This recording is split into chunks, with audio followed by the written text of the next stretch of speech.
Hello everyone, I am doctor Rashmi Nailwal. पदार्थ विज्ञान के बीएमएस फर्स्ट ईयर के लेक्चर की सीरीज़ में आज हम पढ़ने वाले हैं आकाश महाभूत के बारे में। तो आकाश महाभूत के बारे में पढ़ना ज़रूरी क्यों है, इसके लिए सबसे पहले हम इसका चिकित्सीय महत्व देख लेते हैं। यदि हमें आकाश महाभूत का चिकित्सीय महत्व अच्छे से पता होगा तब हम इसे और ज़्यादा इंटरेस्ट के साथ पढ़ पाएंगे। तो सबसे पहले इसमें लास्ट में जो चिकित्सीय महत्व हैं उनको हम सबसे पहले पढ़ लेते हैं कि आकाश महाभूत को पढ़ना ज़रूरी है क्यों। तो सबसे पहला पॉइंट है इसमें कि आकाशात्मक द्रव्यों के सेवन से शरीर में मृदुता, सौशर्यता एवं लघुता उत्पन्न होती है।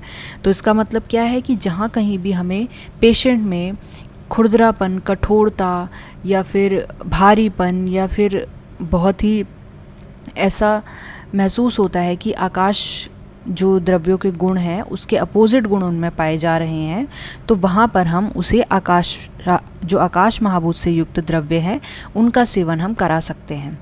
ठीक है, उसके बाद हम देखते हैं कि शमन औषधि आकाश महाभूत प्रधान होती है। ऐसा देखा गया है कि अधिकतर जितनी भी हम मेडिसिन देते हैं अगर वो शमन कर रही हैं, शोधन न करके अगर वो शमन कर रही है, रोग को दबा रही हैं, तो वो मेजरली आकाश महाभूत प्रधान होती हैं। स्रोतोरोध को दूर करने के लिए भी, स्रोतोरोध से हमें पता है कई तरीके की बीमारियां उत्पन्न होती है, अलग अलग स्रोतों के अवरोध के लक्षण भी आचार्यों ने बताए हैं। तो स्रोतोरोध को दूर करने के लिए भी आकाशात्मक द्रव्यों का प्रयोग किया जाता है। फिर है शरीरस्थ भाव पदार्थों का योग्यता वहन करने के लिए, यानी शरीर में जितने भी भाव पदार्थ हैं, जितने भी पदार्थ एग्जिस्ट करते हैं उनको सुचारू रूप से उनका ट्रांसपोर्ट करने के लिए भी आकाश महाभूत का प्रयोग होता है या आकाश तत्व का उपयोग किया जाता है, क्योंकि उसका अप्रतिघातत्व गुण होता है। अप्रतिघातत्व गुण क्या है इसके बारे में भी हम अभी पढ़ेंगे आकाश महाभूत के अंदर डिटेल में।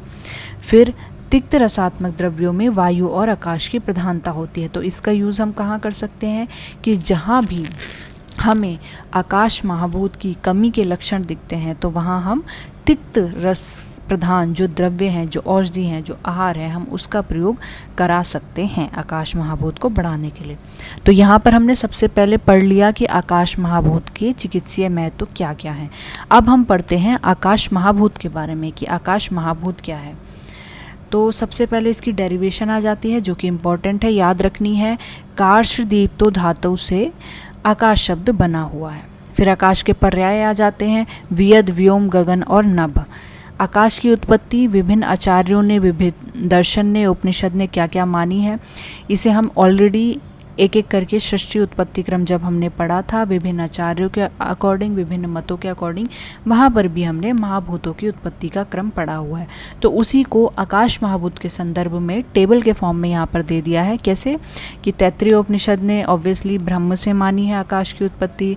न्याय और वैशेषिक में हमने देखा था कि उन्होंने जो उत्पत्ति बताई थी वो केवल 4 महाभूत, आकाश को छोड़कर वायु, जल, पृथ्वी और अग्नि, इन 4 महाभूतों का निर्माण उत्पत्ति क्रम बताया था, आकाश का नहीं बताया था, क्योंकि उनके अकॉर्डिंग आकाश विभू है और ऑलरेडी नित्य है, मतलब उसको कभी नष्ट नहीं किया जा सकता, वो हर जगह पहले से ही विद्यमान है। तो न्याय और वैशेषिक दर्शन के अकॉर्डिंग आकाश की उत्पत्ति नहीं मानी गई है, वो नित्य है। फिर सांख्य और योग और आयुर्वेद एक ही चीज़ मानता है कि आकाश की उत्पत्ति शब्द तन्मात्रा से हुई है। ठीक है, फिर आकाश के लक्षण देख लेंगे हम विभिन्न मत के अनुसार। तो सबसे पहले प्रशस्तपाद क्या मानते हैं, शब्दत्व अभिसंबंधात आकाशः, यानी शब्दत्व जाति से जो समवाय संबंध से रहता है उसे आकाश कहते हैं। समवाय संबंध मतलब ऐसा संबंध जिसे तोड़ा नहीं जा सकता, मतलब जहाँ जहाँ शब्द पाया जाएगा वहाँ वहाँ आकाश पाया जाएगा, जहाँ जहाँ आकाश पाया जाएगा वहाँ वहाँ शब्दत्व ज़रूर पाया जाएगा।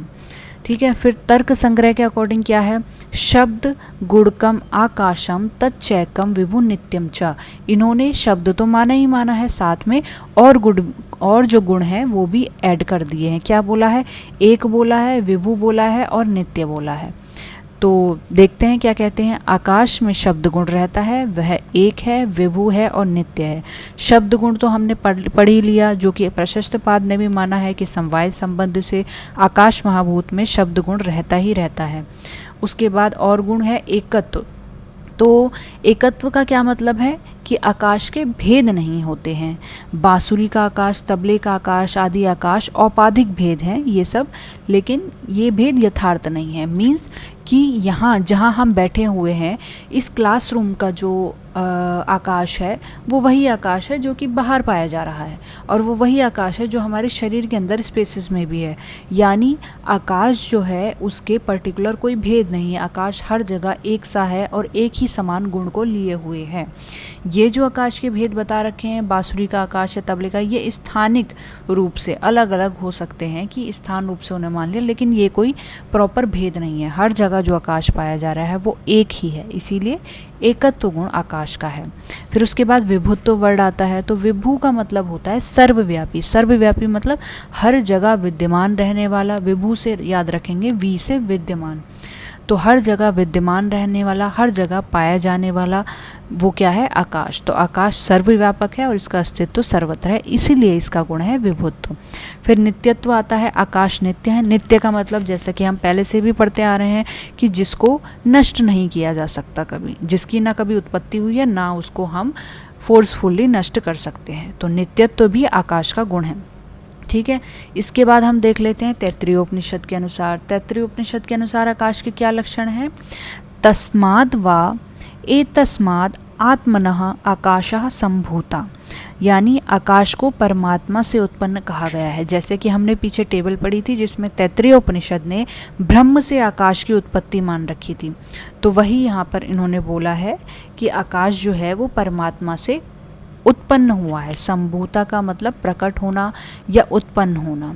आत्मनः से मतलब यहाँ पर ब्रह्म पदार्थ से ही लिया गया है। इसके बाद आ जाते हैं वैशेषिक दर्शन।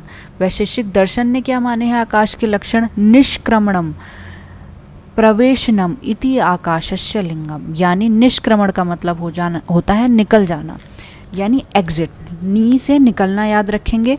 निष्क्रमण का मतलब होता है निकलना और प्रवेश का मतलब होता है एंट्री। तो निकल जाना और प्रवेश करना, ये सब है आकाश के लक्षण। तो निष्क्रमण और प्रवेश करना यह आकाश का लक्षण है। किसी भी वस्तु के निष्क्रमण और प्रवेश के लिए अवकाश की आवश्यकता होती ही होती है। हम देखेंगे कि कोई भी अगर रूम बंद है, मतलब उसे में अगर हमें एंट्री लेनी है तो हमें कहीं ना कहीं स्पेस की ज़रूरत पड़ेगी। हमें दरवाज़ों की ज़रूरत पड़ सकती है, खिड़की की ज़रूरत पड़ सकती है, चाहे उसमें एंट्री करनी हो चाहे वहाँ से बाहर निकलना हो। तो निष्क्रमण और प्रवेश के लिए अवकाश की आवश्यकता होती है, और यही आकाश का गुण भी है कि वो निष्क्रमण और प्रवेश के लिए स्पेस प्रदान करता है। ठीक है, उसके बाद आ जाते हैं चरक संहिता क्या मानती है। तो चरक शारीर एक। चरक शारीर एक कौन सा है? कतिधा पुरुषीय अध्याय। तो वहाँ पर आकाश के क्या गुण बता रखे हैं? खर द्रव चल उष्णत्वम भूजल अनिल तेजसाम आकाशस्य अप्रतिघातो दृष्टम लिंगम यथाक्रमम। तो यहाँ पर खर द्रव चल उष्णत्व भूजल अनिल तेजसाम आकाशस्य अप्रतिघात वर्ड का मीनिंग सबसे पहले हम देख लेंगे। अप्रतिघात का क्या मतलब होता है? देखिए, पहले प्रतिघात का मतलब हमें पता होना चाहिए। प्रतिघात का मतलब होता है रेजिस्टेंस, कोई रोक लगाना, उसे कहते हैं प्रतिघात। और अप्रतिघात मतलब उसका अपोजिट, मतलब नो रेजिस्टेंस, किसी प्रकार का जहाँ रोक नहीं हो। तो आकाश का क्या लक्षण है? मेनली जो चरक के अकॉर्डिंग पूछा जाता है वो है अप्रतिघात, यानी यह किसी प्रकार की रोक प्रदान नहीं करता है। इसका मतलब स्पेस देता है चीज़ों को बहने के लिए, चीज़ों की एंट्री के लिए या एग्जिट के लिए आकाश जो है वो स्पेस प्रदान करता है। उसके बाद प्रशस्त पाद के अकॉर्डिंग फिर से एक 6 गुण बताए गए हैं आकाश के। क्या? तत्र आकाशस्य गुणा शब्द संख्या परिणाम पृथक्त्व संयोग विभागा। शब्द, परिमाण, संयोग, संख्या, पृथक्त्व और विभाग, ये 6 गुण जो है वो आकाश के प्रशस्त पाद ने माने हैं। इसके बारे में भी दे रखा है। क्या? शब्द क्यों? श्रोत इंद्रिय द्वारा ग्राह्य गुण को शब्द गुण कहते हैं। संख्या किसे बोला गया? आकाश महाभूत की संख्या के बारे में अगर बात करें तो वो केवल 1 है। हमने 1 का तो उसका गुण पढ़ा है अभी पीछे तर्क संग्रह के अकॉर्डिंग। फिर परिमाण की बात करें तो आकाश का महत् परिमाण है, क्योंकि वह विभु होता है। ऑब्वियसली जो चीज़ हर जगह पाई जा रही है उसे नष्ट किया नहीं जा सकता, तो वो महत् परिमाण, महत् मतलब बहुत ज़्यादा परिमाण जिसे नापा नहीं जा सकता, ऐसे परिमाण में आकाश अवेलेबल है। पृथक्त्व का मतलब क्या है? पृथक तो मतलब आकाश अन्य 8 कारण द्रव्यों से पृथक है। 8 कारण, हमने द्रव्य का जब भेद पढ़ा था पिछले लेक्चर में, तो वहाँ पर हमने कारण द्रव्य और नित्य द्रव्य जो होते हैं, कारण द्रव्य, नित्य और अनित्य द्रव्य, कारण और अकारण द्रव्यों के बारे में, कार्य द्रव्यों के बारे में हमने पढ़ा था। तो वहाँ पर आकाश को जो डाला गया था वो कारण द्रव्यों की कैटेगरी में डाला गया था। कारण द्रव्य कौन से हैं? जो नित्य हैं, परमाणु स्वरूप में पाए जाते हैं, जिनसे आपकी कार्य द्रव्यों की उत्पत्ति मानी जाती है। तो वहाँ पर हमने 9 कारण द्रव्य पढ़े थे, उसमें से जो आकाश है वो और 8 से पृथक है, इसीलिए उसे पृथक्त्व संज्ञा दी गई है।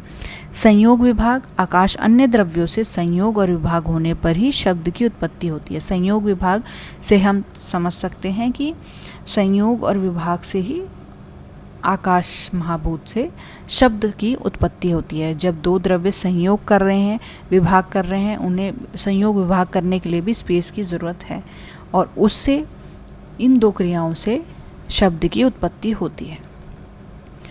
फिर हम देखते हैं सुश्रुत क्या मानते हैं। तो सुश्रुत शारीर 1 में दिया गया है, सर्वभूत चिंता शारीर अध्याय में, कि सत्व बहुलम आकाशम, आकाश को जो है वो सत्व गुण प्रधानता होती है, सत्व बहुल होता है आकाश। फिर चरक ने, चरक सूत्र 26 में ही जो कि संभाषा वाला अध्याय है आपका, आत्रेय भद्रकाव्य अध्याय, उसमें फिर से माना है क्या, मृदु लघु सूक्ष्म श्लक्ष्ण शब्द गुण बाहुल्य बहुलानी आकाश आत्मकानी।